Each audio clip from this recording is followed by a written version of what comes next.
My name is Joanna Ryan-Purcell.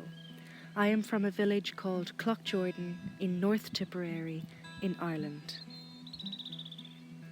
I have written my own adaptation of the Children of Lir. For those of you who don't know anything about the Children of Lir, it is one of the best known Irish myths. Just to give you a quick outline of the story, a man called Lir had 4 children, then his wife died. He remarried a woman called Aoife, but she became jealous of the bond between Lir and the children. To get rid of the children, she used her magic to transform the children into swans and curse them by confining them for 900 years to a lake and 2 seas. They are freed by the ring of a bell. However, the ending of my adaptation is different from the well-known myth. In my adaptation, I studied intensely the characters within this story. I looked at their background. I looked at how certain things affected them. Their situation, their environment, their ethics, their ethos, their beliefs, their strengths, their weaknesses, and how all of that influenced their actions. The characters within this story have depth, they have complex emotions, they have a soul, they have a heart. In Irish mythology, there is a magical race called the Tuatha Dé Danann. They retreated to the other world after their successors took over the land. Over time, they became known as the fairy folk. The characters in the Children of Lir are of the Tuatha Dé Danann race. The Tuatha Dé Danann are an amazing race. They are an enchanting race, a magical race, an ancient, noble and dignified race. There are many themes underlining this play, and these include the love and respect of the land. The Tuatha Dé Danann worship the earth and dare not to harm it, for there would be consequences. Spiritual belief. The Tuatha Dé Danann worship many gods and goddesses. They believe that everything is connected, that every move we make has an impact somewhere else, and in whatever form, that will come back to us. The importance of family. When the children are alone in the sea, they realize that having each other keeps them strong and shows them that having each other is what gets them through all the storms. Forgiveness. Fionnuala tells her brother A that we will forever be stuck in bitterness and hate unless we learn to forgive, for forgiveness sets us free. So Fionnuala begs A to forgive Aoife in order for himself to move on and let go.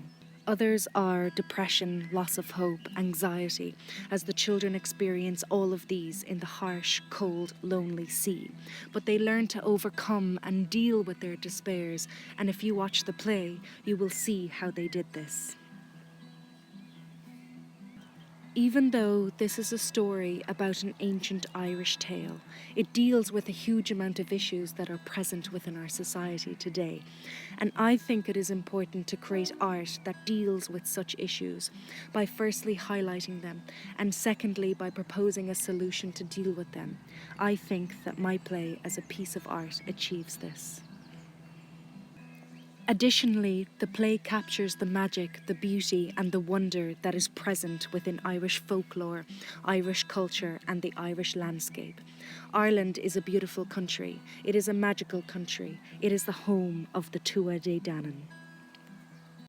As an Irish woman, I love living in Ireland. It is so rich with culture and history. It is an ancient, ancient country. It has the most fantastic, magical and complex mythology, and the essence of all of that is reflected in my play. My writing style is poetic prose. The language used has an ancient, mythical, magical and wondrous tone.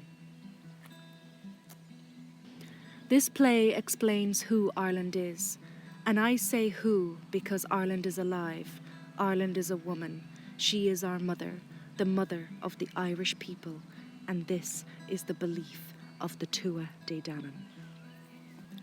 The land is their mother, their protector and their provider, and thus they do not hurt the land. The Tuatha Dé Danann believe that if you hurt the land will hurt you back. one must nurture and worship the land. This play will be presented under the name Banba Theatre Company, a theatre company that I have recently set up. I called it Banba Theatre Company because Banba is an ancient name for Ireland. I am also giving an overview of what Ireland was like in ancient mythological times. This gives the audience a sense of time, a sense of location, a sense of the ancient Irish world, and a sense of Irish mythology as a whole. This will be an avant-garde production. Avant-garde means new and experimental ideas and methods. This style of theatre will allow me, as the director, to present certain scenes in a symbolic way rather than a literal way. This will deepen the understanding and the meaning of the play. For example, the costumes chosen will reflect the emotional state of the character. The lighting will reflect the mood and the intensity of the scene. The movement will be representative rather than literal. I will have a very minimalistic set, so there won't be any set changes. The scene changes will be achieved by the lighting design and the movement of the actors. This play will also be available as a physical theatre piece. Physical theatre is emphasising the use of physical movement to express the content of the play. Therefore, using the physical movement will eliminate the need for a set, for added effects such as lighting and sound, as the combinations of movement pieces will represent, suggest, and express the scenes in the play.